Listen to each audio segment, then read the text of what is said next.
Howdy y'all, Christi here with Little Salty Homesteader. Welcome back to my YouTube channel. Today what I'm going to be talking about is my 2025 garden goals. I made a similar video in 2024 and it really helped me be accountable for the things that I wanted to accomplish for the year. So I thought that I would do it again this year to kind of keep myself in line and focused towards all of these different goals that I have. Now the list is kind of similar to 2024, but there are some different things. I will link the 2024 version down below if you wanted to go check that out and see what is different between last year and this year. But we'll go ahead and get started on this so you guys can kind of know why I'm growing my garden the way that I'm growing it this year. So goal number one is going to be a continued focus on organization. That was my number one goal last year, was to become more organized, and it helped me a lot. I can be a bit of a hot mess, so focusing, like taking the time and being deliberate and intentional about organization really helped me in terms of remembering what plants were planted, remembering when to plant things, remembering when to uppot or transplant, or finding the things that I need to find, like different garden tools or my fertilizers, seed starting things. All of that stuff kind of falls into the organization. So I'm going to continue to focus on that. Number one, I need to update my seed storage. It is, I currently store all my seeds in three ring binders. It works really great for me because I can see every single packet, and it helps me prevent, it helps to prevent me from buying duplicates, which I can do if I can't see it. So, because I'm deep in the throes of seed starting season, all of the seeds that I have started so far, their packets are in a bin, and I need to refile them back into their respective binders. I have one that's for herbs and vegetables, and then the other one is for flowers. So I need to clean that up and get everything back in order. The next thing that I need to organize is my seed inventory within my Google Sheets document. It has been a little while since I have updated it, and I have several seed packets that I have emptied out, and I have several seed packets that I have added to my inventory, so I kind of just need to clean that up and get it back under control. The third thing that I need to focus on for organization is making sure all of my tools are stored in my 5-gallon bucket that I use as a seat and to hold all my crap. So I need to clean out the greenhouse, which is actually number 4 on this subsection, and make sure that I don't have any lingering tools out there. Like, I recently found my soil dibber out there, and now it's in my bucket, so I just need to make sure that there's nothing else out there that needs to be combined with all my other tools. So the goal number 2, increased food production. 2024, I had a banger of a year. Like, I could not have asked for a more successful garden. I think that there were a few reasons for that. 1, the gardener was more present within the garden.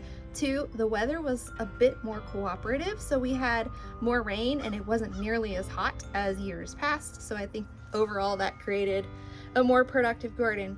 But I want to amp it up even more this year. So I am incorporating a lot of hybrids in order to boost that production, and I also want to do a better job at capturing the weights of my harvest than I did in 2024. I did do a really good job at weighing out the tomato harvest early on in the tomato harvesting season, but as I got overwhelmed with tomatoes, I just kind of stopped doing that.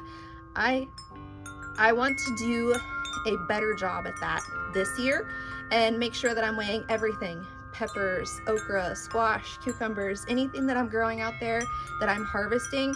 I want to make sure that I weigh it. Number 3, preserve the harvest.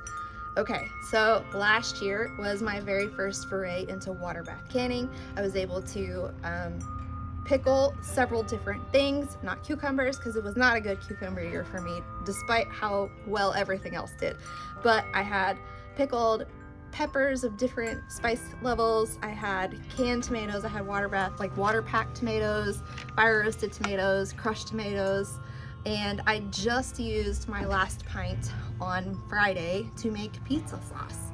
So I want to up the amount of stuff that I'm able to can, because I would like to be able to not have to buy any store-bought canned tomatoes, peppers, pickles, any of those things, if I can avoid it, if I can grow it in my yard.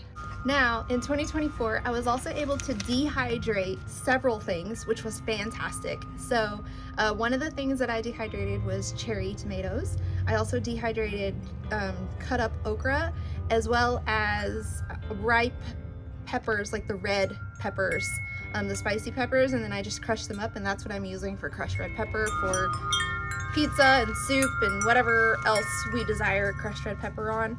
And I would like to up the amounts of all of that. In addition, because I have garlic and onions both growing in my garden, I would like to be able to dehydrate some of those as well to make my own garlic powder and onion powder, because anything that I can avoid buying from the grocery store is always a win. And then last, I would like to learn how to safely freeze okra, diced peppers and diced onions, things like that. I don't think I want to mess with freezing tomatoes, but green beans, after I get those planted and harvested, I would like to be able to freeze those as well and just pull them out whenever I need them for stir fry or southern green beans or whatever it is that I intend to use any of those items for. All right, so number 4, I would like to be more intentional at actually cutting the flowers that I'm growing and making bouquets to bring some joy inside the house. Now, I grow a ton of flowers that can be used as cut flowers. If you have watched weekly updates in years past or last year, you'll know that I had zinnias growing pretty much the entire growing season out here in this flower bed, and I would like to be able to just cut them and use them. I'm also growing some other flowers that I'll be able to use in cut flower bouquets, like sunflowers and marigolds and whatever else my little heart desires whenever it comes time to plant things out. I would like to be able to succession sow the zinnias and sunflowers. That way, as I'm cutting them for beautiful bouquets inside, or as they start to get sick and fizzle out, I have more that will come to fruition within a few weeks of that original set. I should really move that. I should add that as a goal for this year, to move this wind chime. So we'll put that at number 7, move the dang wind chime. All right. Number 5, though, is I want to get back to filming the weekly updates. Not necessarily for you guys. I mean, of course, I want to entertain you guys, but also they make a really good garden journal for me, so I can see how things are growing and developing throughout the season.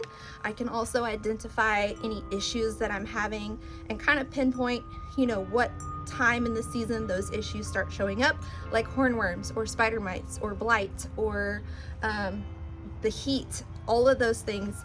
Those weekly garden updates really help me keep track of all of those things, as well as how well everything is doing, how fast everything is growing or dying, depending on how present the gardener is in the garden.